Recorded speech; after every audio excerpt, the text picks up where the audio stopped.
¿Alguna vez has mirado tus manos y solo has visto las huellas del trabajo para otros? ¿Has sentido que el calendario se convirtió en tu peor enemigo, susurrando "ya es tarde"? Guarda ese pensamiento por un momento. Cierra los ojos. Y escucha. Porque estás a punto de comenzar esta historia de Elba, una mujer que a sus 45 años, en un rincón olvidado del campo, estaba a punto de descubrir que la señal para empezar de nuevo no es un reloj que marca el tiempo, sino un corazón que decide latir con más fuerza. Esta no es solo una historia. Es una respuesta para el alma cansada. El crujido de la puerta de madera al abrirse era un sonido que partía el silencio de la madrugada en dos, un sonido que para Elba marcaba el inicio de otra jornada que no le pertenecía. El aire, aún cargado con la humedad fría de la noche, la recibió como un baño de realidad. A sus 45 años, cada músculo de su cuerpo parecía despertar con una queja distinta, un catálogo de dolores que era la crónica de una vida de esfuerzo ajeno. Sus pies, envueltos en las botas de caña gastada, iniciaban el camino ritual hacia la finca, la esperanza. Cada paso sobre la tierra dura del sendero era conocido, demasiado conocido. Había caminado esta ruta tantas veces que podía hacerlo con los ojos cerrados, esquivando la raíz traicionera cerca del arbusto de espinas y el pequeño hundimiento donde se acumulaba el barro después de la lluvia. Pero hoy, algo era distinto. Mientras caminaba, su mirada, por costumbre siempre baja para vigilar el terreno, se levantó por un instante más largo de lo habitual hacia el este, donde una línea tenue de luz color melocotón comenzaba a rasgar el horizonte. Y en ese instante, entre el canto del primer gallo que rasgaba la distancia y el olor a tierra mojada y eucalipto, una punzada aguda y completamente nueva le atravesó el pecho. No era el dolor físico habitual de sus articulaciones, era una sensación más profunda, un vacío que resonaba como un eco en la caja de sus costillas. Era el peso de todos los amaneceres que había regalado a tierras que nunca serían suyas, de todas las cosechas que había visto partir en camiones hacia mercados lejanos, de toda la leche que había ordeñado en baldes que jamás llenarían su propia despensa. Llegó a la finca cuando el cielo comenzaba a aclararse de verdad. Las vacas, ya inquietas en sus puestos, la recibieron con un coro de mugidos. Sin decir palabra, tomó el primer balde y se colocó en el taburete junto a la primera res. El ritual era automático, la limpieza de la ubre, el primer tirón, el chorro blanco y espumoso golpeando el metal. Pero hoy, sus manos realizaban el movimiento mientras su mente viajaba. Mientras la leche, cálida y vital, llenaba el recipiente, ella veía con una claridad dolorosa los contornos de su propio pequeño terreno, aquel lote heredado de su padre, un pedazo de tierra árido y pedregoso que yacía abandonado al otro lado del cerro. Un terreno que era como un reflejo de su propia alma, un espacio vacío que una vez albergó la promesa de algo propio, y que ahora solo acumulaba polvo y cardos. La imagen de una vaca, una sola, pastando en ese terreno, bebiendo de un abrevadero que ella misma habría construido, se impuso en su mente con una fuerza casi alucinatoria. Podía sentir el calor del animal, oír su respiración tranquila, ver cómo la seguía con la mirada. Era un sueño tan vívido, tan tangible, que por un segundo creyó oler el heno fresco. El sonido brusco de una puerta de metal al cerrarse la hizo sobresaltar. Elba, el día no se alarga para quienes se quedan mirando las nubes, gruñó la voz ronca de don Geraldo, el capataz, desde la entrada del galpón. Asintió en silencio, apurando el ritmo, pero la visión no se desvanecía. Siguió ordeñando, balde tras balde, y con cada chorro de leche que caía, el contraste entre la abundancia que manejaba y la aridez de su propio mundo se hacía más insoportable. El anhelo ya no era una idea vaga, era una presencia física, un nudo en la garganta que le dificultaba respirar. Cuando terminó la última vaca, sus manos estaban entumecidas y frías, pero en su pecho ardía un fuego nuevo. Mientras colgaba los baldes limpios y recibía el escueto pago de la jornada, su mirada volvió a posarse en la línea de los cerros. Allí estaba su tierra. Allí estaba su vaca imaginaria. Y en ese momento, caminando de regreso a casa con el cansancio de siempre pero con un corazón inexplicablemente agitado, una pregunta se formó en sus labios, tan baja que apenas era un susurro para el viento de la tarde. ¿Y si no es demasiado tarde? ¿Y si hoy, solo hoy, empiezo? La pregunta resonó dentro de ella, desafiante, como un primer latido de algo que había estado dormido durante mucho, mucho tiempo. El camino de vuelta a casa pareció más corto. Y cuando llegó a la puerta de su humilde vivienda, en vez de entrar, dio un rodeo. Se detuvo en el límite de su propio terreno. Allí, de pie frente a la vastedad seca y silenciosa de su pequeña propiedad, con el peso del día aún en los hombros pero con una chispa nueva en los ojos, Elba tomó la primera decisión verdadera para sí misma en décadas. Mañana, al amanecer, no caminaría hacia la finca de don Geraldo. Su primer paso, fuera hacia donde fuese, lo daría aquí, en su propia tierra. La mañana siguiente tuvo un sabor distinto. Elba no se vistió con la premura silenciosa de quien cumple una obligación, sino con la deliberación lenta de quien se prepara para un ritual. El amanecer la encontró ya en pie, no en el sendero hacia el este, sino en el umbral de su propia casa, mirando hacia el oeste, donde su terreno se extendía bajo la luz azulada del alba. Tomó la pala más vieja que tenía, su mango liso por años de abandono, y caminó los pocos metros que separaban su puerta de la tierra yerma. Se detuvo en el borde, donde la hierba escasa del patio se fundía con la tierra desnuda. El silencio era absoluto, roto solo por el leve susurro del viento matinal al pasar por los cardos secos. Respiró hondo, y el aire le pareció más limpio, más cargado de posibilidades que de resignación. Clavó la mirada en un punto específico, cerca de donde imaginaba la entrada de un futuro corral.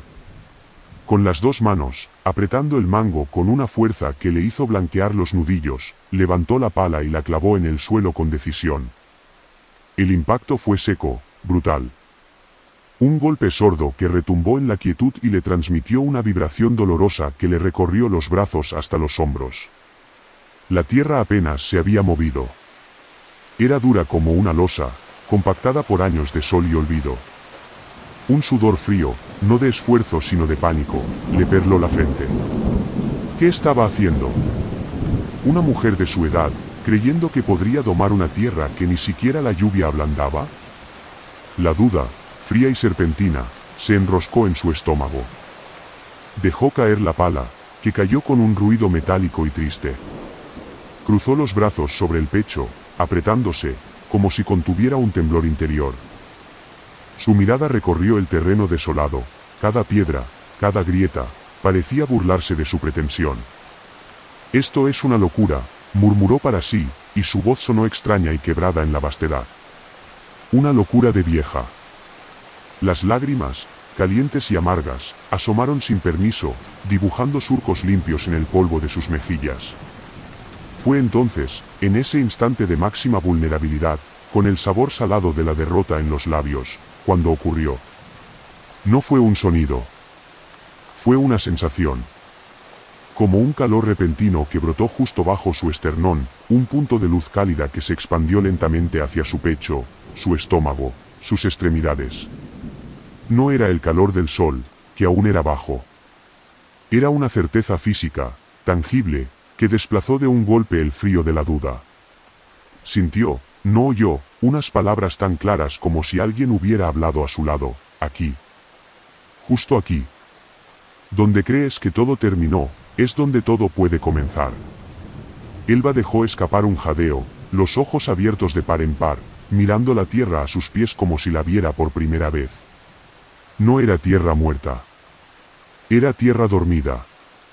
El temblor de sus manos ya no era de miedo, sino de una energía contenida, una fuerza dormida que despertaba de un sueño de décadas. Cerró los ojos, y esta vez las lágrimas que fluyeron fueron de alivio, de un reconocimiento profundo. Se arrodilló en el suelo duro, sin importarle el frío de la tierra, y juntó sus manos, ásperas y agrietadas. «Dios mío», susurró, y su voz ahora era firme, un hilo de sonido cargado de una emoción pura. «Ya no soy joven. Mis fuerzas ya no son las de antes. Este sueño, tener algo propio, parece una tontería, el capricho de una mujer cansada. Pero...». Hizo una pausa, tragando el nudo de emoción. «Pero si de verdad hay un camino para mí, si de verdad no he cruzado una línea sin retorno, muéstramelo. No te pido un milagro grande. No te pido que esta tierra florezca mañana. Solo te pido una señal. Una chispa. Algo, por pequeño que sea, que me diga que no estoy delirando, que aún puedo, que aún vale la pena intentar. Permaneció arrodillada un minuto más, la frente casi tocando la tierra, respirando el olor a polvo y raíces secas. Luego, con un suspiro que pareció sacar años de peso de sus pulmones, se levantó. Sus articulaciones protestaron, pero era un dolor familiar, un compañero de viaje. Tomó la pala del suelo. Ya no la levantó con furia, sino con determinación. Buscó una pequeña grieta en la tierra, un punto débil. Colocó la punta de la pala y usó su peso, no su fuerza bruta. La pala se hundió unos centímetros. Un pequeño triunfo. Sonrió, una sonrisa trémula pero real. Siguió. No cavaba un hoyo, marcaba una línea. Un surco superficial, una raya en la tierra que decía, aquí empiezo. Y mientras lo hacía, su pie rozó algo sólido. Apartó un poco de tierra con la punta de la bota. Allí, semienterrada, había una piedra. No era una piedra cualquiera. Era plana, lisa, casi rectangular. La piedra perfecta para sentarse a descansar, para observar el trabajo, para planear. No estaba allí el día anterior, o tal vez sí, y ella nunca la había visto. La desenterró con las manos, sintiendo su peso sólido y reconfortante. La colocó al borde del surco que había comenzado. No era un milagro espectacular. Era una piedra. Pero para Elba, en ese momento, fue la señal más clara, más tangible que podía haber recibido. La señal no era algo que cayera del cielo. La señal era darse cuenta de lo que siempre había estado ahí, esperando a ser descubierto. La señal era la decisión misma de empezar a buscar. Y con esa piedra como testigo y como fundamento, Elba continuó su trabajo bajo el sol que ahora ascendía, calentando su espalda y la tierra que, por primera vez en mucho tiempo, dejaba de ser un desierto para convertirse en el mapa de una posibilidad. El sol, ya alto, quemaba con una insistencia que Elba no había notado en años. Tal vez porque nunca había permanecido tanto tiempo bajo su ardor en su propio terreno. Cada golpe de pala era ahora una negociación entre su voluntad y el límite de sus fuerzas. Había marcado una esquina, luego otra, uniendo los puntos con un surco superficial pero imborrable. Era el perímetro de su fe, trazado en la tierra con sudor que le picaba los ojos y ampollas nuevas que se abrían sobre las cicatrices antiguas de sus manos. El dolor era agudo, constante, un recordatorio físico de lo insensato de su empresa. Pero con cada punzada, una extraña certeza se arraigaba más hondo, este dolor sí le pertenecía. No era el cansancio prestado de una jornada ajena, era la moneda que pagaba por un sueño propio. Estaba doblando el torso para ajustar una estaca torcida hecha de una rama caída, cuando una sombra cruzó la línea del sol. No hizo falta alzar la vista para saber que ya no estaba sola. Un silencio distinto, cargado, se había instalado unos metros más allá de su cerca. Bueno, ¿y esto qué es? Doña Elba encontró petróleo en su desierto, o está enterrando un tesoro. La voz de Leonor, su vecina, tenía esa cadencia dulzona que solo servía para azucarar el veneno. Elba se enderezó lentamente, sintiendo como cada vértebra de su espalda protestaba en una sucesión de pequeños crujidos. Tomás, el marido de Leonor, estaba junto a ella, apoyado en el poste de la cerca con los brazos cruzados, una ceja arqueada en una mueca de burlona incredulidad. Elba se secó el sudor de la frente con el dorso del antebrazo, dejando una mancha de tierra. No dijo nada. Su silencio pareció incomodar a Leonor, que avanzó un paso, fingiendo curiosidad. «Es que pasamos y vemos tanto esfuerzo, mujer. Nos da pena. A su edad, con este sol. ¿No sería mejor cuidarse? Mi tía Conchita, que en paz descanse, a los 45 ya solo tejía tapetes y cuidaba a los nietos. Lo suyo es, bueno, diferente. Lo mío es mi tierra, Leonor», dijo Elba por fin. Su voz le salió más ronca de lo esperado, pero no titubeó. Y estoy marcando un corral. Tomás soltó una carcajada seca, un sonido áspero como el graznido de un cuervo. Un corral. ¿Y para qué? Para las lagartijas, que son lo único que corre por aquí. Mire, doña Elba, con respeto, la tierra es como la gente. Hay tierra que sirve y tierra que no. La suya, perdón que se lo diga, es tierra que no. Ni para sembrar lástima da. Cada palabra era un clavo. Elba sintió como se le encogía el estómago y un calor de humillación le subía por el cuello hasta las orejas. Miró su surco, tan frágil, tan risible frente a la certeza burlona de Tomás. Por un instante, la duda la ahogó. ¿Y si tenían razón? ¿Y si ella era solo una vieja testaruda, malgastando sus últimos alientos en una fantasía? Las ampollas de sus manos ardieron con más intensidad, como si también se burlaran de ella. Leonor, viendo su titubeo, añadió con fingida compasión, es que pensamos en su bien. Tanta soledad no es buena. ¿Y ese trabajo, qué va a sacar? Mejor venda este pedacito, aunque sea barato. Al menos tendría un dinerito para lo que le falta. Vender. La palabra resonó como una profanación. Vender el único pedazo de mundo que llevaba su apellido, el último legado de su padre, por un dinerito. Elba clavó la mirada en la piedra plana que había desenterrado, su piedra señal. Allí estaba, sólida, anclada. No era una alucinación. Tomó aire, un aire que le quemó los pulmones por el esfuerzo, y miró directamente a Tomás. Usted tiene su tierra, Tomás, y sus vacas gordas. Yo tengo la mía. Y mientras a mí me alcance el aliento para cavar un hoyo y la fuerza para clavar una estaca, esta tierra mía va a tener el propósito que yo le dé. Aunque solo sea para que yo aprenda, intentándolo, que no me rendí.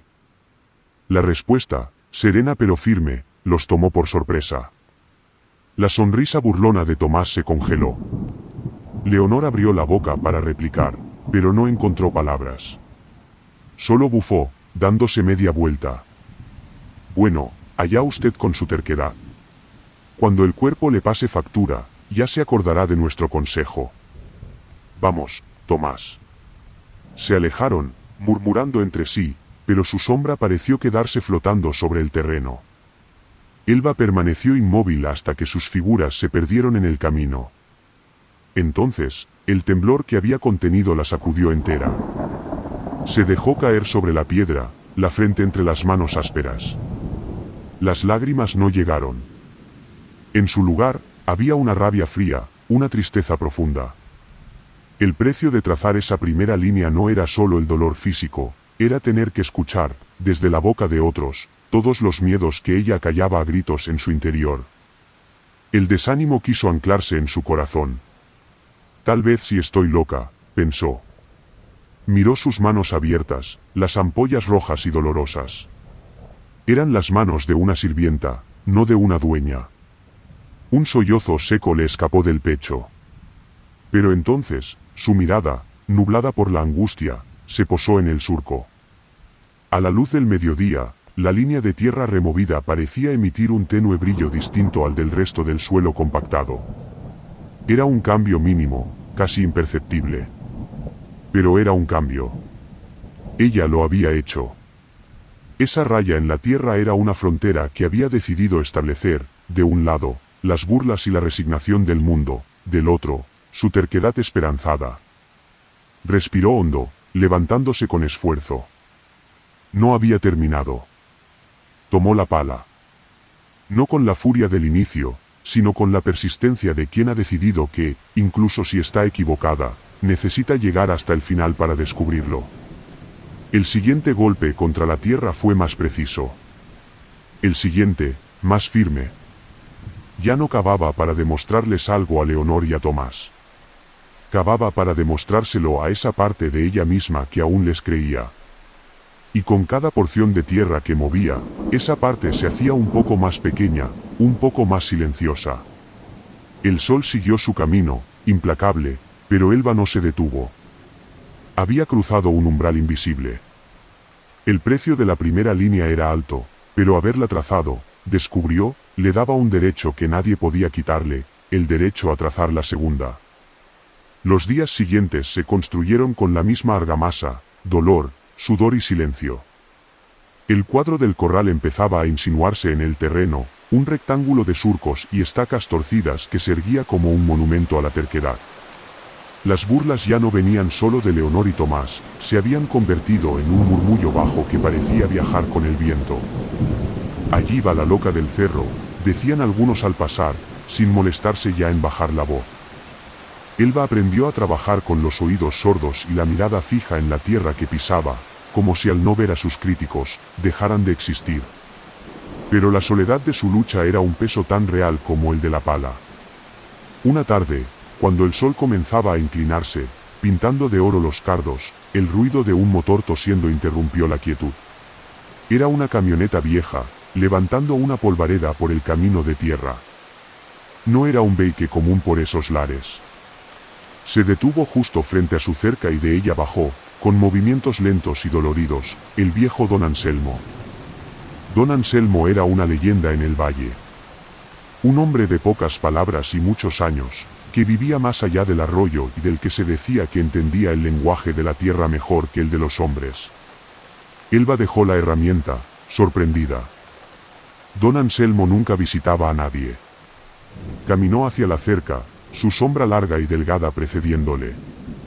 «Buenas tardes, hija», dijo, su voz era como el crujir de hojas secas. «Buenas tardes, don Anselmo», respondió Elba, secándose las manos en el delantal. El anciano no habló de inmediato. Sus ojos, pequeños y brillantes como semillas de café, escudriñaron el terreno, el incipiente corral, las estacas, el surco. No había burla en su mirada, solo una evaluación profunda y silenciosa. Finalmente, asintió, casi para sí mismo. «He oído», comenzó, «que buscas una vaca». La declaración fue tan directa que a Elba le faltó el aire. ¿Cómo lo sabía? Ella no se lo había dicho a nadie. Solo era un sueño guardado en el rincón más secreto de su corazón. Asintió, sin poder articular palabra. Don Anselmo giró y caminó de vuelta hacia la parte trasera de la camioneta. Abrió la portezuela con dificultad. Allí, atada con una soga deshilachada, había un animal. El corazón de Elba dio un vuelco, pero no de alegría, sino de un pálido estupor. Era una vaca, sí. Pero era la criatura más desolada que había visto. Más flaca que un invierno largo, con las costillas y las caderas afiladas como cuchillos bajo una piel grisácea y sin brillo. Sus ojos, enormes en el rostro huesudo, tenían un velo de apatía y cansancio infinito. Se tambaleaba sobre sus patas, como si el simple hecho de estar de pie fuera un esfuerzo sobrehumano. No mugió. Solo respiró con un silbido ronco. «Es la Esperanza», dijo don Anselmo, con un tono que no delataba emoción. «Le puse ese nombre el día que nació, hace ya 12 años. Me dio terneros buenos y llenó muchos baldes. Pero el tiempo pasa para todo y para todos. Ya no da leche. Mis hijos dicen que es una boca inútil que hay que sacrificar». Hizo una pausa, mirando al animal con una tristeza tan antigua como los cerros. «Yo no puedo hacerlo. No puedo llevarla al rastro. He oído rumores de una mujer que está luchando contra la tierra y contra la edad. Que cree en cosas que los demás ya no creen». Su mirada se encontró con la de Elba. «Yo ya no tengo fuerzas para cuidarla hasta su final. Pero quizás tú sí». Elba miraba alternativamente al anciano y a la vaca esquelética. Un torbellino de emociones la sacudía. ¿Esto era la respuesta a su oración? ¿Esta sombra de animal, este ser a un paso de la muerte? No era el animal fuerte y vital que había soñado. Era una carga, un testamento de debilidad. Las palabras de Tomás resonaron en su mente: «A veces lo barato sale caro». Esto no era barato, era un regalo envenenado, una responsabilidad enorme. Pero luego miró los ojos de la vaca. En su profundidad marrón, detrás del velo del agotamiento, creyó ver un destello, un último punto de luz aferrándose a la vida. Y en ese instante, no vio un animal enfermo. Vio un reflejo.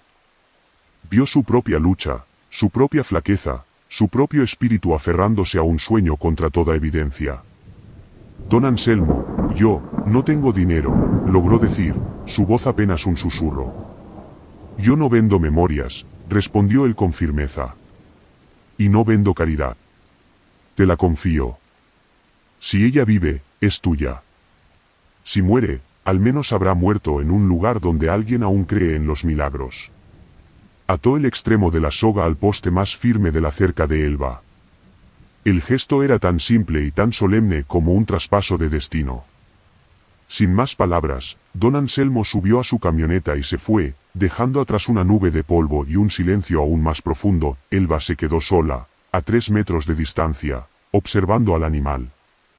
La vaca, la Esperanza, bajó lentamente la cabeza y olfateó la tierra seca, sin encontrar nada.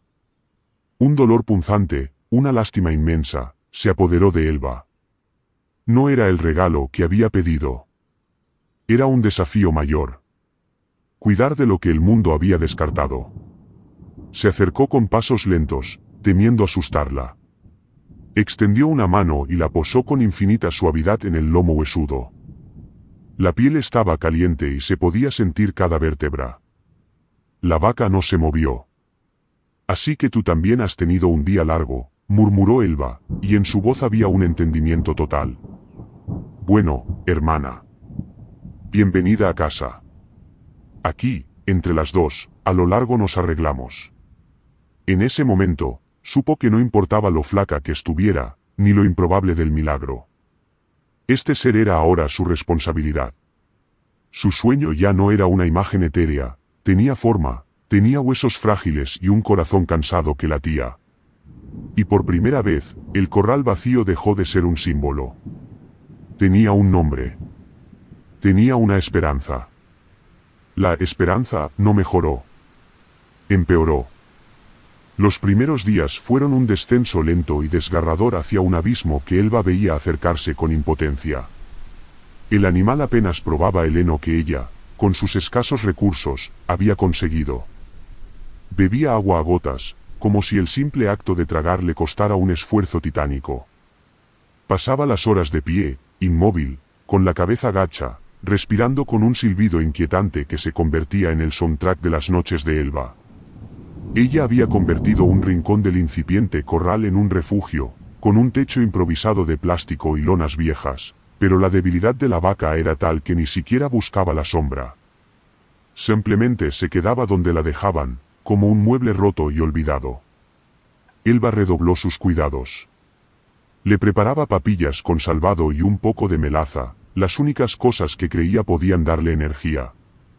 Se sentaba a su lado por horas, acariciándole el cuero flácido, hablándole en voz baja, contándole sobre el corral que construirían, sobre la hierba verde que imaginaba crecer algún día. Pero los ojos de la Esperanza se volvían más opacos, más distantes.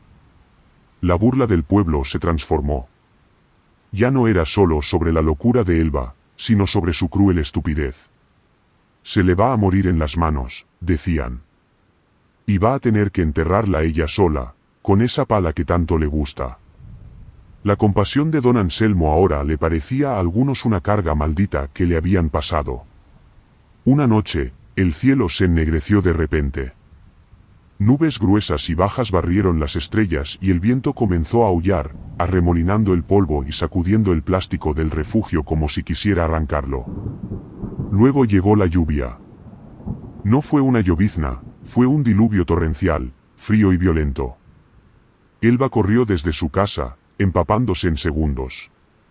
Encontró a la Esperanza colapsada en el suelo, de lado, en un charco que se formaba rápidamente. El animal no intentaba levantarse. Su costado se elevaba y descendía con una rapidez aterradora, y cada exhalación era un gemido ronco, ahogado por el estruendo de la lluvia. El agua le lamía el cuerpo, arrastrando el barro sobre su piel. No, no, no, gimió Elba, arrodillándose a su lado en el lodo. El frío del agua le calaba los huesos, pero no lo sentía. Solo sentía el pánico, un animal vivo y frenético dentro de su pecho. Intentó tirar de la soga, de la cabeza, pero la vaca era un peso inerte, un saco de huesos sin voluntad. «Levántate. Por favor, levántate», gritó contra el viento, su voz destrozada por la tormenta. La lluvia le azotaba el rostro, mezclándose con sus lágrimas calientes. Colocó sus manos bajo la cabeza del animal, intentando levantarla, pero solo consiguió que la esperanza emitiera un quejido más profundo, de dolor. Fue entonces cuando la desesperación la aplastó por completo. Todo el esfuerzo, la fe, la terquedad, se desmoronaron como un castillo de arena bajo el diluvio. Había fallado. No solo no podría tener su sueño, sino que sería la tumbadora de un ser que le habían confiado. La derrota fue total, absoluta, más amarga que cualquier burla. Se desplomó sobre el costado frío y mojado de la vaca, abrazándola, enterrando su rostro en el pelaje empapado. «No entiendo», gritó al cielo oscuro, a Dios, a la vida, a la nada. «¿Para qué me diste fuerzas? ¿Para esto? ¿Para sufrir más? ¿Para cargar con otra pena? Si este era tu plan, era mejor dejarme con mi resignación». Sus palabras se ahogaban en sollozos convulsivos. La lluvia seguía cayendo, implacable, lavando su desesperación y arrastrándola hacia la tierra negra. La fatiga física, el agotamiento emocional, el frío penetrante, todo se unió en una niebla espesa. Ya no tenía fuerzas ni para llorar. Se quedó allí, acurrucada contra el animal moribundo, sintiendo como el latido débil y acelerado bajo sus manos comenzaba a sentirse más y más distante. El pensamiento último, antes de que la oscuridad la venciera, no fue una oración. Fue una rendición. Esto es el final. Y se dejó ir, perdida en el frío, en el ruido y en la certeza de haberlo intentado todo para fracasar de la manera más dolorosa. No supo cuánto tiempo pasó. Fue un sonido lo que la sacó del pozo negro del inconsciente. Un sonido suave, cálido y húmedo. Algo áspero y tierno a la vez le rozaba la mejilla. Parpadeó, abriendo los ojos con pesadez. La lluvia había cesado. Un silencio mojado y milagroso llenaba el aire. La luz grisácea del amanecer filtraba por entre las nubes que se dispersaban. Y allí, a centímetros de su rostro, estaba el hocico de la esperanza. El animal la estaba oliendo, lamiéndole la piel con su lengua áspera. No estaba de pie, pero había logrado levantar la cabeza. Sus ojos, aunque agotados, la miraban. La miraban a ella. No con la apatía de antes, sino con una curiosidad débil, con un reconocimiento. No era un milagro de resurrección. Era un suspiro. «Todavía estoy aquí», Elba contuvo la respiración. Lentamente, con cada músculo dolorido, se incorporó. Su ropa empapada pesaba 1 tonelada. Miró a su alrededor. Junto a la cabeza de la vaca, en un pequeño hueco protegido por una piedra, un brote verde, tierno y fresco, había emergido de la tierra revuelta por la lluvia. Era una pequeña planta de trébol, sus hojitas redondeadas empapadas de gotas de rocío. En medio del lodo y la desolación, era un punto de color, de vida testaruda. No fue una voz del cielo. No fue una epifanía. Fue una simple verdad que se abrió paso a través de su agotamiento. La tormenta había pasado. La vida, por frágil que fuera, persistía. La esperanza había sobrevivido a la noche. Y ella también, con un esfuerzo sobrehumano, se puso de pie. Tiritaba de frío, pero un calor nuevo, pequeño como la brasa de un rescoldo, comenzaba a arder en su pecho. No había ganado. Pero no había perdido del todo. La batalla continuaba. Y por primera vez, no la libraba sola. La tormenta había sido una línea divisoria en la tierra y en el alma. Después de aquella noche, nada volvió a ser exactamente igual. La esperanza no se levantó de un día para otro convertida en un animal robusto, pero la espiral descendente se detuvo. El brote de trébol junto a la piedra fue el primero de muchos.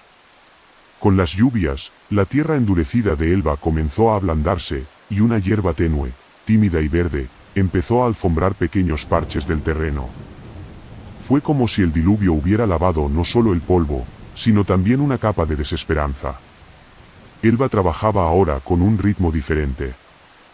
Ya no era la furia ciega de los primeros días, ni la desesperación de la noche del abismo. Era una constancia paciente, metódica. Terminó de cerrar el perímetro del corral con postes más firmes y alambre que compró vendiendo las pocas gallinas que tenía. Cada clavo hundido, cada tensión del alambre, era un verso en un poema de reconstrucción lenta. Fue en una de esas mañanas, mientras ella ajustaba una abrazadera, cuando aparecieron de nuevo Leonor y Tomás. Pero ya no venían solo a burlarse. Venían con un propósito. Detrás de ellos, con una camioneta nueva y brillante que parecía fuera de lugar en el camino polvoriento, venía Rodrigo, el hijo de don Anselmo. Un hombre joven, con botas limpias y una expresión fría y calculadora. Elba sintió un escalofrío que no tenía que ver con el frío matinal. «Buenos días, doña Elba», dijo Rodrigo, sin preámbulos, saltando la cerca con agilidad.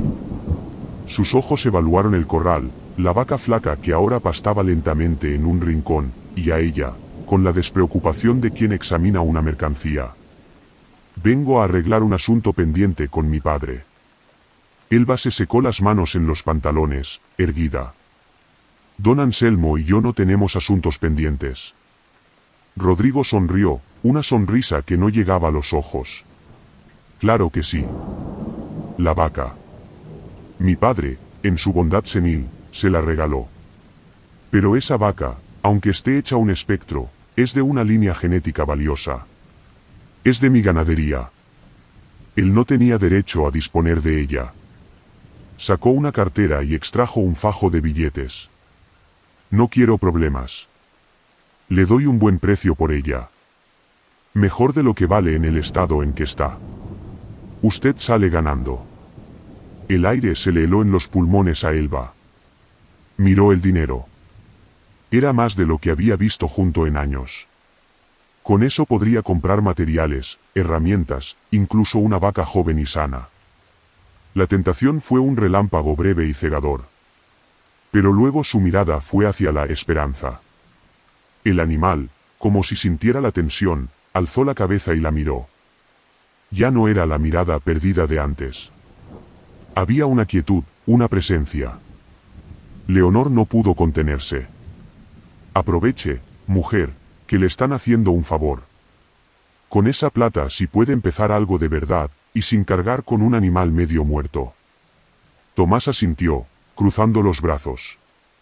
«Es sentido común, doña Elba. Eso no es un animal, es una deuda. Rodrigo le está sacando un peso de encima».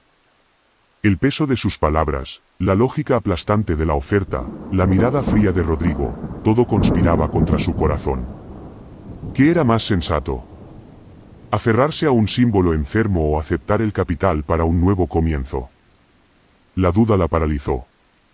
Abrió la boca, pero no salió sonido. Rodrigo interpretó su silencio como hesitación y añadió: «Piénselo bien. Es hoy o nunca. Si no acepta, puedo alegar que el animal fue sacado de mi propiedad sin autorización. Las cosas se pueden poner complicadas». La ameniga, sutil pero clara, fue el detonante. En ese instante, Elba no vio el dinero. Vio la mano de don Anselmo poniendo la soga en la suya. Vio la lluvia azotando y el hocico de la vaca rozando su mejilla al amanecer. Vio el brote de trébol. Comprendió que no se trataba de una transacción. Se trataba de una traición. Una traición a la confianza del viejo, a la lucha compartida con el animal, a la señal que había recibido en la tormenta. Respiró hondo, y cuando habló, su voz fue clara y tranquila, sorprendiéndola a ella misma. «La esperanza no está en venta, Rodrigo. Su padre no me la regaló. Me la confió. Y la confianza no se vende». Extendió la mano, no hacia el dinero, sino hacia la vaca. «Ella se queda aquí. Conmigo». La sonrisa de Rodrigo se desvaneció. Su rostro se endureció. Leonor puso los ojos en blanco. Pero qué terquedad sin sentido, exclamó. Rodrigo guardó el dinero lentamente. Está bien. Guarde su símbolo. Pero sepa una cosa, ese animal nunca le dará nada. Ni un litro de leche. Es estéril y vieja. Lo único que va a hacer es consumir sus recursos hasta que se muera. Y cuando eso pase, no habrá dinero, no habrá símbolo. Solo habrá habido una vieja tonta aferrada a un error. Dio media vuelta y caminó hacia su camioneta. Antes de subir, se volvió. La oferta tenía fecha de hoy. Mañana ya no estará sobre la mesa. Cuando el ruido del motor se desvaneció, Elba se quedó temblando. No de miedo, sino de la descarga de adrenalina. Había elegido la fe sobre la conveniencia, el símbolo sobre la seguridad. Tomás la miró, moviendo la cabeza con una lástima genuina esta vez. Lo va a lamentar, doña Elba. Créame. Y se fueron, dejándola sola con su decisión y con su vaca. Se acercó al corral. La Esperanza se acercó a la cerca y hundió su hocico en la mano de Elba, buscando una caricia. Elba la acarició, sintiendo bajo sus dedos la carne que, lentamente, empezaba a cubrir un poco más los huesos. «Lo oíste, ¿verdad?», susurró. «Dice que nunca nos darás nada». La vaca la miró, masticando lentamente. En ese momento, Elba no sintió duda. Sintió una paz extraña, profunda. Había cruzado otro umbral. Ya no luchaba por un resultado, por la leche o el beneficio. Luchaba por honrar un pacto silencioso. Por creer que en el acto de cuidar, de no rendirse, de elegir lo correcto sobre lo fácil, ya había un fruto. Un fruto que no se medía en litros, sino en la quietud del alma que había encontrado al decir no. El dinero se había ido. La presión se había ido. Solo quedaban ella, la tierra que reverdecía y la esperanza. Y por primera vez, eso le pareció más que suficiente. Era todo. La paz que siguió al rechazo de Rodrigo fue un bálsamo, pero también un nuevo tipo de prueba, la prueba de la paciencia. Los días se volvieron una repetición serena de rituales. Elba, ahora libre de su trabajo en la finca ajena, había dejado el empleo con una calma que sorprendió a don Geraldo, dedicaba cada hora de luz al terreno y a la esperanza. Con los ahorros que le quedaban, compró un par de cabras jóvenes, que con su energía bulliciosa y su apetito por las malezas, ayudaron a limpiar el terreno. El corral ya no era solo un rectángulo de alambre, tenía un pequeño pesebre techado, un abrevadero de cemento que ella misma había mezclado con dolor de espalda y dedicación, y un portón de madera rústica que chirriaba con una musicalidad propia. La Esperanza seguía siendo delgada, pero la delgadez ya no era esquelética, era esbelta. Su pelaje ganó un brillo apagado pero saludable, y sus ojos perdieron el velo de resignación. Ahora seguían a Elba por el corral con una atención tranquila, y su mugido, cuando llegaba la hora del alimento, era un sonido firme y expectante. La gente del pueblo, ante su terquedad victoriosa, pues haber sobrevivido al invierno y al ofrecimiento de Rodrigo ya era una victoria, cambió el tono de las burlas por una curiosidad distante, y a veces, por un silencio incómodo. Ya no se reían abiertamente. Observaban. Elba lo sentía. Cada mejora en el animal, cada tabla nueva en el cobertizo, era un dato que alimentaba el murmullo cambiante. Leonor y Tomás ya no se acercaban, solo la miraban desde lejos, con expresión impenetrable. Elba no les prestaba atención. Su mundo se había reducido y, al mismo tiempo, expandido enormemente. Se concentraba en los detalles, en asegurarse de que el agua estuviera siempre limpia, en buscar los mejores pastos para cortar y llevar, en aprender, con tiento y observación, las necesidades de su pequeño rebaño. Una mañana particularmente fresca y despejada, todo parecía normal. Elba estaba limpiando el pesebre, sacando los restos de heno viejo. La Esperanza estaba a su lado, como siempre, rumiando con tranquilidad. El sol, todavía bajo, entraba a raudales por el este, iluminando el polvo de oro que flotaba en el aire del establo. De repente, Elba notó algo. La vaca se había quedado quieta, de una manera distinta. No era la inmovilidad del agotamiento, sino una quietud atenta, casi expectante. Luego, el animal miró hacia su propio vientre y emitió un sonido suave, un mugido bajo y gutural que Elba nunca le había oído, con el corazón comenzando a latir con un ritmo extraño. Elba se acercó. «¿Qué pasa, bonita? ¿Te duele algo?» Se arrodilló a su lado, pasando una mano por su flanco. Y entonces lo vio. En la ubre, que siempre había estado flácida y seca, como un pellejo vacío, había un cambio. Un cambio minúsculo, pero inequívoco. La piel parecía un poco más tirante. Y en la punta de uno de los pezones, una gota. Una sola gota. No era leche blanca y espesa, era un líquido translúcido, como agua turbia. Pero era humedad. Era producción. El tiempo se detuvo. Elba contuvo la respiración, sus ojos clavados en esa pequeña perla de líquido que crecía lentamente hasta desprenderse y caer al suelo de tierra, donde formó un pequeño punto oscuro. Un hormigueo eléctrico le recorrió todo el cuerpo, desde la coronilla hasta los dedos de los pies. No se atrevió a moverse, ni a pestañear. La esperanza volvió a mugir, esta vez con un tono que parecía de alivio. Y entonces, casi como si respondiera a una llamada interna, otra gota se formó en un pezón diferente. Luego otra. Y otra. Ya no eran translúcidas, la tercera tenía un velo blanquecino. La cuarta era decididamente blanca. Leche. No fue un chorro. Fue un goteo lento, tímido, como si la propia tierra del cuerpo de la esperanza estuviera recordando cómo fluir. Pero era leche. Clara, blanca, irrefutable. El animal que todos habían declarado estéril, viejo, inútil. El símbolo de la terquedad de Elba. Estaba dando fruto. Un sollozo se escapó de los labios de Elba. No fue un llanto de alegría desbordada, sino de una emoción tan profunda y compleja que no tenía nombre. Era la vindicación de todas las noches de duda, el sello de aprobación sobre cada lágrima derramada en la tierra, la respuesta silenciosa y dulce a todas las burlas y amenazas. Se cubrió la boca con las manos, temblando incontrolablemente, mientras las lágrimas calientes corrían por entre sus dedos, surcando la tierra seca de su piel.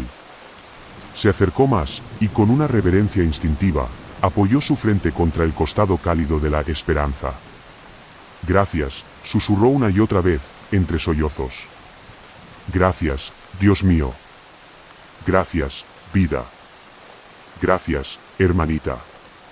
No sabía a quién agradecía, solo sentía una gratitud tan vasta que llenaba cada rincón de su ser. La esperanza bajó la cabeza y la olfateó, como había hecho aquella mañana después de la tormenta, y luego continuó con su goteo tranquilo, como si aquel fuera el trabajo más natural del mundo.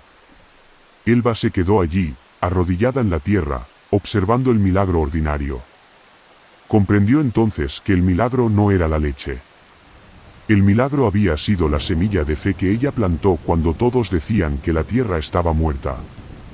El milagro había sido el cuidado constante que hizo brotar vida donde solo había descarte. El milagro era el proceso, no el producto. Y el primer fruto, ese goteo blanco y puro, era solo la confirmación visible de algo que ya era verdad en su corazón, que nunca es tarde. Que mientras haya cuidado, hay posibilidad. Que lo que el mundo da por muerto, a menudo solo está esperando la mano correcta que le recuerde cómo vivir. Aquella primera gota era más que alimento, era un lenguaje. Era el universo diciéndole, en términos que ella podía entender, tenías razón en creer. El goteo tímido se convirtió, con los días, en un pequeño pero constante chorro. La esperanza no daba la leche abundante de una vaca joven, pero daba lo suficiente.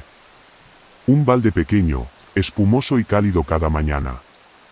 Para Elba, ese balde no era solo leche, era maná, era la confirmación diaria de que el universo honraba su fe. Con esa leche, empezó a hacer queso. Un queso simple, blanco, que curaba al sol en un estante de la ventana. El primer bloque fue duro y salado, pero era suyo. El segundo, mejor.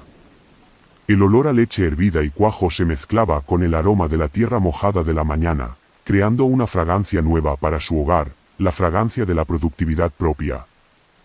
La noticia, como era inevitable, voló. La vaca esqueleto de doña Elba da leche. El murmullo cambió de tono una vez más. La incredulidad dio paso a una curiosidad ávida, y luego, en algunos, a una especie de resentimiento incómodo. El éxito ajeno, cuando nace de lo que se despreció, puede ser un espejo molesto. Leonor y Tomás fueron los primeros en reaparecer, pero esta vez no había burla en sus rostros. Había una evaluación fría, casi profesional. Así que era cierto, dijo Leonor una tarde, apoyándose en la cerca del corral ahora bien construido. Su mirada recorría la esperanza, que pastaba con calma, su cuerpo ya con curvas reconocibles. Don Anselmo siempre dijo que esa vaca tenía buena sangre. Elba, que estaba cortando hierba para las cabras, se enderezó. Sí. Tenía razón. Tomás carraspeó. Mire, doña Elba, hablando en serio. Ese animal ya probó que puede producir. Pero sola, y ya vieja, no va a ir a más. Usted ha hecho un milagro, no se puede negar. Pero los milagros solos no llenan una granja. Hizo una pausa, eligiendo las palabras. Rodrigo, el hijo de don Anselmo, está formando una sociedad. Quiere comprar terrenos pequeños, unificarlos, traer ganado de raza, tecnología. Tiene un plan de negocios. El corazón de Elba dio un golpe sordo. ¿Y eso qué tiene que ver conmigo? Leonor se inclinó hacia adelante, con una sonrisa que pretendía ser confidencial. Tiene todo que ver, mujer. Rodrigo está dispuesto a hacerle una oferta de verdad por su terreno. Y por la vaca, claro. Una oferta justa. Con ese dinero, usted podría comprarse una casita en el pueblo, vivir tranquila, sin estos trabajazos. Nosotros le estamos dando el consejo como vecinos de años. El consejo venía envenenado con la misma lógica que meses atrás. Pero ahora el cebo era más dulce, más tentador. No era solo dinero por un animal enfermo, era dinero por un sueño ya realizado, por una prueba de éxito. Elba miró su terreno. Ya no era un pedregal. Tenía un corral sólido, un pequeño huerto de hierbas que empezaba a brotar, 2 cabras saludables y una vaca que daba leche. Había creado algo. Y ahora venían a ofrecerle dinero por destruirlo, por borrar su logro y convertirla, de nuevo, en una espectadora sin tierra. No estoy interesada en vender, dijo, y su voz sonó más fría de lo que pretendía. La sonrisa de Leonor se desvaneció. No sea necia. Esto es progreso. Usted sola no puede competir con lo que viene. Rodrigo ya compró los lotes de los Méndez y de los Roldán. Su terreno es la pieza clave para unir la parcela grande. Si no vende, bueno, se va a quedar aquí, en medio de una granja moderna, con sus animalitos y su queso artesanal, como un museo de lo antiguo. Había desprecio en su voz, la ameniga ahora envuelta en el discurso del progreso. Tomás añadió, más práctico, y piense en la vaca. Rodrigo es ganadero. Él sabe cómo sacarle el máximo. Usted ya hizo su parte, la rescató. Ahora déjela en manos que la hagan rendir de verdad. Esa noche, Elba no pudo dormir. La oferta, el discurso del progreso, la imagen de quedarse como una isla anticuada en medio de un mar de eficiencia moderna, todo se revolvía en su mente. Era una tentación más sofisticada y peligrosa que la de Rodrigo meses atrás. Porque contenía una pizca de verdad, y si ella, con sus métodos lentos y artesanales, realmente estaba siendo necia. ¿Estaba aferrándose a un símbolo y perdiendo la oportunidad de una vida cómoda? La sombra del progreso, grande y poderosa, se proyectaba sobre su pequeño mundo, amenazando con oscurecerlo. Al amanecer, salió al corral. La esperanza se acercó a ella como siempre. Elba le acarició la frente, mirando sus ojos tranquilos. «¿Qué hago?», murmuró. «Ellos hablan de rendir, de máximo provecho, ¿es eso lo que tú quieres, ser una pieza más en un inventario grande? La vaca solo restregó su cabeza contra la mano de Elba. No había ambición en ese gesto. Solo confianza. Solo presencia. Entonces, Elba miró más allá, hacia el pequeño huerto, hacia las cabras juguetonas, hacia el queso curándose al sol en la ventana. No vio un museo de lo antiguo. Vio una creación. Vio el fruto de sus manos, de su fe, de su tiempo. No era eficiente, no era moderna. Era auténtica. Era suya. Venderlo sería como vender su propia piel. El progreso que le ofrecían era, en realidad, una regresión, volver a ser alguien sin tierra, sin proyecto, sin ese latido diario de creación que ahora daba sentido a sus madrugadas. La decisión se cocinó lentamente en su pecho, como el queso al sol. No era un no de terquedad ciega. Era un sí a algo más profundo. Un sí al valor de lo pequeño, de lo auténtico, de lo construido con el alma. Un sí a la idea de que el progreso verdadero no es siempre crecer hacia afuera, sino echar raíces más hondas donde uno está. Cuando Leonor y Tomás volvieron al día siguiente, esperando una respuesta vacilante, encontraron a Elba trasplantando unos brotes de albahaca. Se levantó, limpiándose las manos en el delantal. Dígale a Rodrigo, dijo, sin preámbulos, que mi terreno no es una pieza de su rompecabezas. Y que la esperanza no es un activo de su ganadería. Son mi hogar y mi compañera. El progreso que ustedes venden no tiene espacio para eso. Así que no vendo. Ni hoy, ni mañana. La sombra del progreso se cernió sobre ella por un instante más, pero Elba no se inmutó. Había mirado a esa sombra los ojos y había visto, detrás de ella, que su pequeño mundo, iluminado por el esfuerzo propio, era más brillante y más verdadero que cualquier oferta. La sombra, al no encontrar miedo, comenzó a retroceder. Y Elba supo que había defendido algo más valioso que la tierra, había defendido el sentido de su propia vida. El rechazo a la oferta de Rodrigo no trajo represalias inmediatas, sino un nuevo tipo de aislamiento. Un silencio deliberado. Los vecinos que antes murmuraban ahora la evitaban, cruzando al otro lado del camino cuando la veían acercarse. El progreso, en forma de maquinaria pesada y alambradas nuevas, comenzó a acercarla literalmente. En los lotes contiguos, antes semiabandonados, ahora se levantaban galpones metálicos y se escuchaba el ruido de tractores a horas imposibles.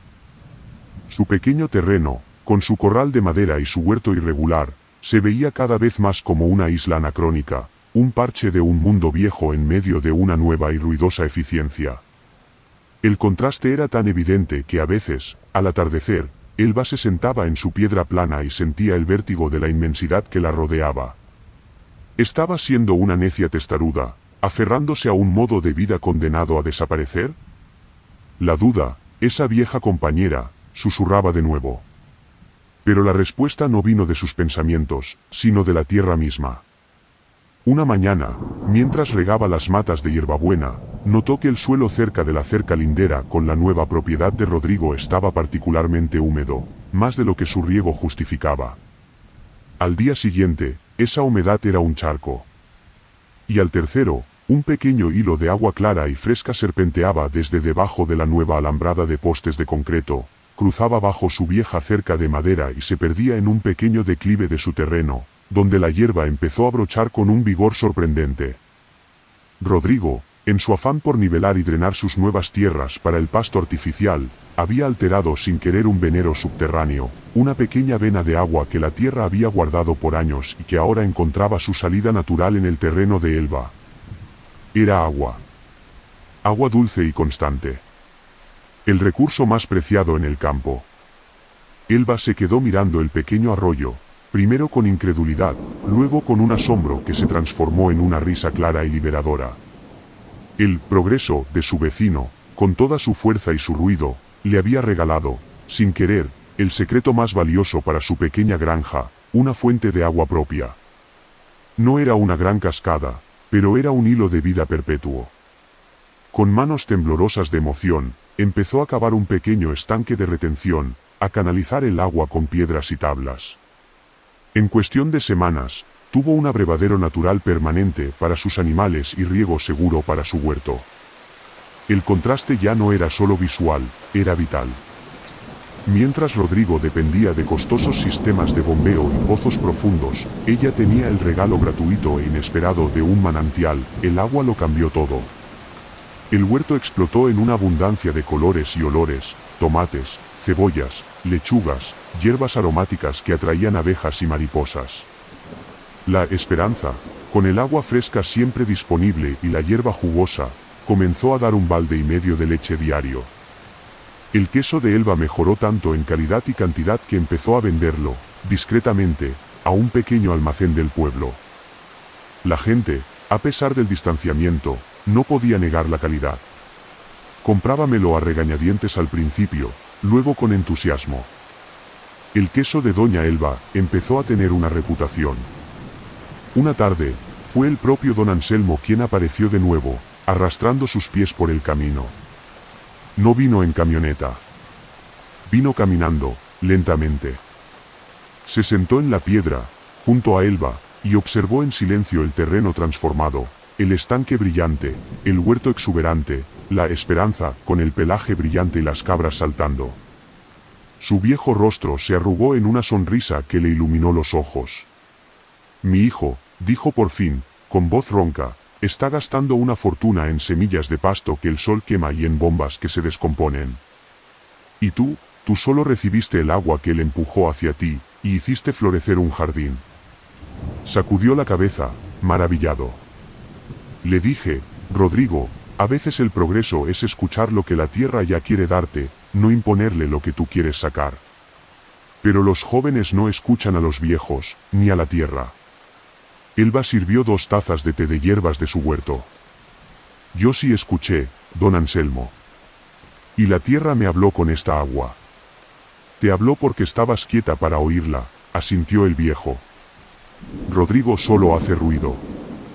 Bebió un sorbo y cerró los ojos, saboreando. Este sabor, es el sabor de antes. El sabor de cuando las cosas tomaban su tiempo. Abrió los ojos y la miró fijamente. Tú no le vendiste el terreno, pero le estás dando una lección. Una que no va a entender con números, pero que la tierra entiende perfectamente. Esa noche, Elba comprendió el giro completo. El aislamiento no era un castigo, era el espacio necesario para que su mundo floreciera. La presión del progreso a su alrededor había sido, irónicamente, la fuerza que exprimió de la tierra el regalo más precioso. No había triunfado a pesar de su pequeñez y su terquedad, sino precisamente por ello. Porque al moverse lento, al escuchar, al adaptarse a lo que la tierra le daba en vez de forzarla, había encontrado una abundancia que la eficiencia bruta de Rodrigo nunca podría comprar.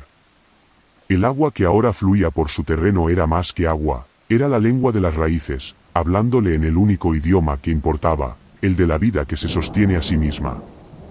Y ella, al fin, había aprendido a entenderlo. El tiempo, que una vez le pareció un carcelero implacable, se transformó en el aliado más sabio de Elba. Las estaciones pasaron sobre su isla de verde y tranquilidad no como marcas en un calendario, sino como ritmos en una sinfonía silenciosa que ella había aprendido a escuchar. El huerto, nutrido por el manantial fiel, se volvió una pequeña despensa de colores y sabores que rotaban con los meses. La esperanza, ya no una sombra, sino un animal sereno y de ojos brillantes, seguía siendo el corazón del lugar, su mugido puntual el reloj que marcaba los días. El queso de Elba ya no era una curiosidad, era un producto esperado, un pequeño lujo que la gente del pueblo buscaba. Incluso algunos de los trabajadores de las parcelas de Rodrigo cruzaban, con cierta timidez, a comprar un trozo porque sabe a campo de verdad. Rodrigo nunca volvió a hacer una oferta. Su proyecto avanzó, imponente y tecnificado, pero los rumores decían que los números no cerraban como esperaba. La tierra, forzada demasiado rápido, parecía resistirse. En contraste, el terreno de Elba era un testimonio vivo de una ley distinta, la ley de la paciencia y la reciprocidad. Una tarde de un año después, algo extraordinario sucedió. La esperanza, mientras pastaba en el rincón más verde cerca del estanque, comenzó a actuar con inquietud. Elba, conocedora ya de cada uno de sus gestos, supo al instante. No era enfermedad. Era el milagro que nadie, ni siquiera ella en sus sueños más osados, había esperado. Con una serenidad antigua, el animal buscó un lugar blando entre la hierba y, allí, tras un esfuerzo callado y majestuoso, dio a luz. No a un ternero, sino a dos. Dos hembras pequeñas, temblorosas y perfectas, que se levantaron sobre patas inestables bajo el sol de la tarde. La Esperanza, la vaca estéril y vieja que todos daban por descartada, había sido madre. Elba presenció el nacimiento arrodillada en la hierba, las manos apretadas contra su boca, sin poder contener un llanto silencioso y devastadoramente feliz. No eran solo terneros. Eran la prueba final, la bendición multiplicada. Eran el fruto de la leche que surgió de la nada, del cuidado que sanó lo herido, de la fe que se negó a ver el final donde solo había una pausa. Al acercarse, la Esperanza la miró y emitió un sonido bajo y profundo, como presentándole sus crías. Elba tocó los cuerpecitos húmedos y cálidos, y supo que nada volvería a ser lo mismo. Su rebaño había nacido. Su legado, modesto y profundo, estaba asegurado. La historia de la campesina y la vaca flaca trascendió los límites del valle. Llegó a oídos de una cooperativa de mujeres agricultoras de otra región, quienes, inspiradas, invitaron a Elba a compartir su experiencia. Ella, que nunca había salido del municipio, aceptó. Parada frente a un grupo de mujeres con sueños y cansancios reflejados en los ojos, no habló de técnicas ni de negocios. Habló de la piedra plana que fue su primera señal. Habló del sonido de la pala golpeando la tierra dura. Habló de la noche de lluvia donde creyó que todo se acababa. Habló del primer goteo de leche y del manantial inesperado. Y, finalmente, mostró una foto de la Esperanza con sus dos crías. El mundo, dijo, con una voz que ya no temblaba, siempre nos va a decir que es demasiado tarde, que somos demasiado viejas, que nuestro suelo es demasiado pobre. Pero la tierra guarda secretos para quienes se quedan. Para quienes escuchan. Para quienes creen que un final, a menudo, es solo la semilla de un comienzo disfrazada. Su historia no era un manual de éxito, era un mapa del alma. Dos hembras pequeñas, temblorosas y perfectas, que se levantaron sobre patas inestables bajo el sol de la tarde. La Esperanza, la vaca estéril y vieja que todos daban por descartada, había sido madre. Elba presenció el nacimiento arrodillada en la hierba, las manos apretadas contra su boca, sin poder contener un llanto silencioso y devastadoramente feliz. No eran solo terneros. Eran la prueba final, la bendición multiplicada. Eran el fruto de la leche que surgió de la nada, del cuidado que sanó lo herido, de la fe que se negó a ver el final donde solo había una pausa. Al acercarse, la Esperanza la miró y emitió un sonido bajo y profundo, como presentándole sus crías. Elba tocó los cuerpecitos húmedos y cálidos, y supo que nada volvería a ser lo mismo. Su rebaño había nacido. Su legado, modesto y profundo, estaba asegurado. La historia de la campesina y la vaca flaca trascendió los límites del valle. Llegó a oídos de una cooperativa de mujeres agricultoras de otra región, quienes, inspiradas, invitaron a Elba a compartir su experiencia. Ella, que nunca había salido del municipio, aceptó. Parada frente a un grupo de mujeres con sueños y cansancios reflejados en los ojos, no habló de técnicas ni de negocios. Habló de la piedra plana que fue su primera señal. Habló del sonido de la pala golpeando la tierra dura. Habló de la noche de lluvia donde creyó que todo se acababa. Habló del primer goteo de leche y del manantial inesperado. Y, finalmente, mostró una foto de la Esperanza con sus dos crías. El mundo, dijo, con una voz que ya no temblaba, siempre nos va a decir que es demasiado tarde, que somos demasiado viejas, que nuestro suelo es demasiado pobre. Pero la tierra guarda secretos para quienes se quedan. Para quienes escuchan. Para quienes creen que un final, a menudo, es solo la semilla de un comienzo disfrazada. Su historia no era un manual de éxito, era un mapa del alma. Al regresar a su terreno, algo había cambiado para siempre, pero todo parecía el mismo. Allí estaba la piedra, el corral ahora un poco más grande, el estanque brillante, el huerto en orden. La esperanza vino a recibirla, seguida de sus dos chicas, que trotaban con torpeza juguetona. Elba respiró el aire de su propio mundo, un aire que ahora llevaba el olor de la leche, de la hierba fresca y de la tierra satisfecha, y comprendió, mirando el atardecer dorar los cerros, que su historia nunca había sido solo sobre una vaca, o un corral, o siquiera sobre un nuevo comienzo. Había sido sobre el poder transformador de no soltar el ancla de la fe cuando los vientos del desánimo soplan fuerte. Había sido sobre descubrir que la verdadera abundancia no está en el tamaño de la tierra, sino en la profundidad de las raíces que uno se atreve a echar en ella. El milagro no fue que la esperanza diera leche o crías.